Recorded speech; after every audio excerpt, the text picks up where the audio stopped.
muchas gracias por estar aquí. Gracias también a la Feria del... No subas, que ya me acerco yo si lo necesito. Muchas gracias también a la Feria del Libro Antiguo por invitarme a participar en este simposio que se inicia ahora y en el que van a participar pues, muchas personas conocedoras del mundo de la leyenda y de la tradición. Bien, la sociedad de hoy, con sus prisas y dificultades para el entendimiento, no parece ser el mejor ámbito para el desarrollo y transmisión de las leyendas y cuentos. Se suele comentar muchas veces, sobre todo entre las personas que tuvimos la suerte de vivirlo, que las veladas de antaño, esas que permitían una relación natural y cotidiana entre los miembros de una comunidad, servían de punto de encuentro y de escuela de costumbres. Allí, los expertos en el arte de contar historias desgranaban no solo maíz o guisantes, sino relatos y facecias, leyendas y sucedidos, cuentos largos y cuentos breves,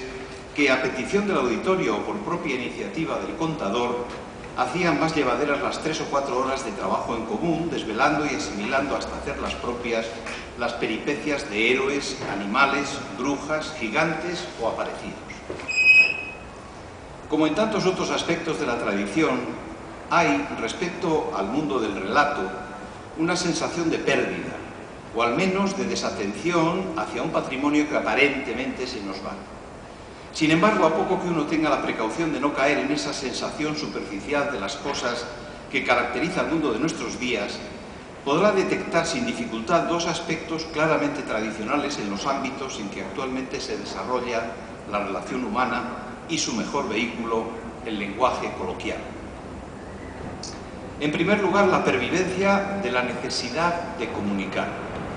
No es raro hallar entre los chistes que habitualmente escuchamos a diario o que nos llegan por internet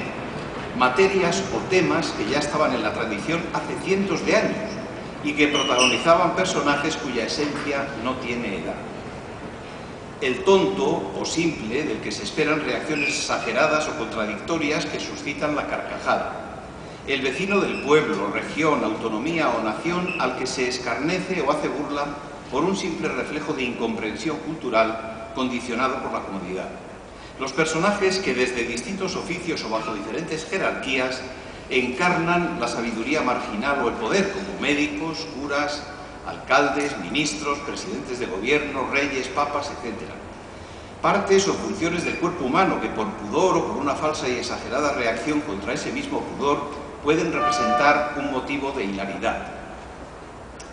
Todos estos temas y muchos más ya los teníamos en el corpus que se transmitía desde hace muchos siglos y tanto más parecidos a como hoy en día se narran, cuanto más similares son las características económicas, políticas y sociales de cada época. Incluso las fórmulas utilizadas por algunos contadores de chistes actuales o relativamente actuales, como por ejemplo Eugenio, que empezaba diciendo «saben aquel que diu»,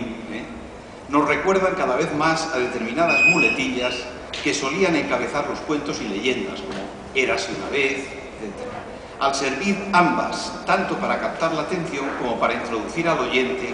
en la atmósfera distinta en la que va a transcurrir la historia narrada.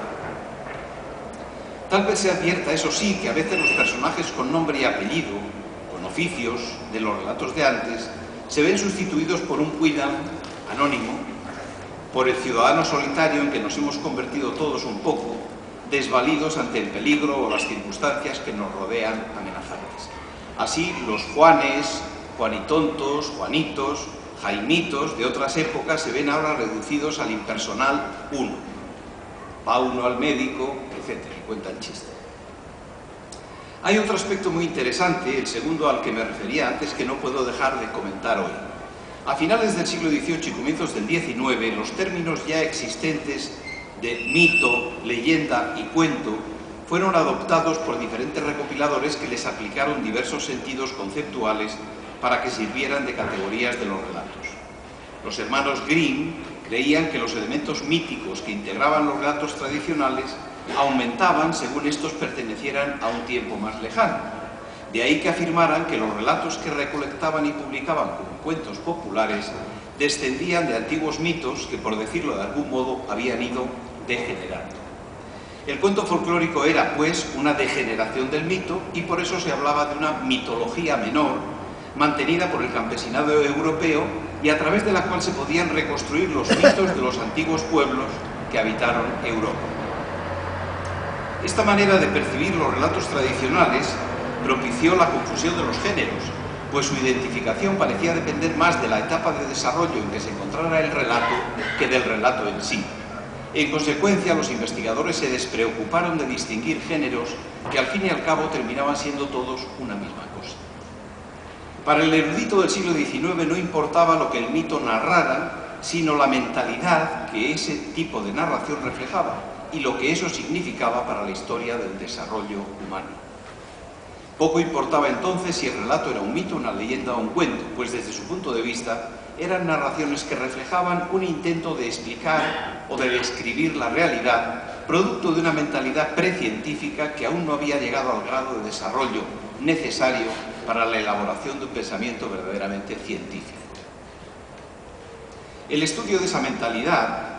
sin embargo, ha revelado que ni es necesario un pensamiento científico para la explicación del comportamiento humano, ni se puede prescindir jamás del individuo en la cadena de transmisión de los conocimientos. Durante los 3 siglos pasados no se repara apenas en las posibilidades de lo antiguo como un fondo de uso común que se hace presente y se personaliza cada vez que se dice de nuevo y se vuelve a crear en la mente y en la voz del individuo. Escribía el filósofo alemán Gadamer que cada vez que la tradición vuelve a hablar, emerge algo que es desde entonces y que antes no era. La voz, a partir del momento en que se cuenta algo, cumple con su sempiterna función de vivificar los contenidos y dar sentido verdadero al simple sonido.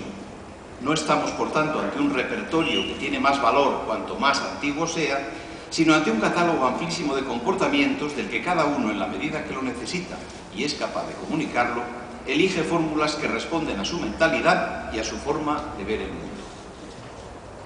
Habrá que reconocer, por tanto, que todos esos temas son como el agua de una fuente recogida en diferentes recipientes que mostrarán el líquido de forma más fresca y deseable en la medida que el cristal sea más fino y transparente, en la medida que el continente, o sea, la forma de contar y transmitirlo, sea más atractivo y cercano.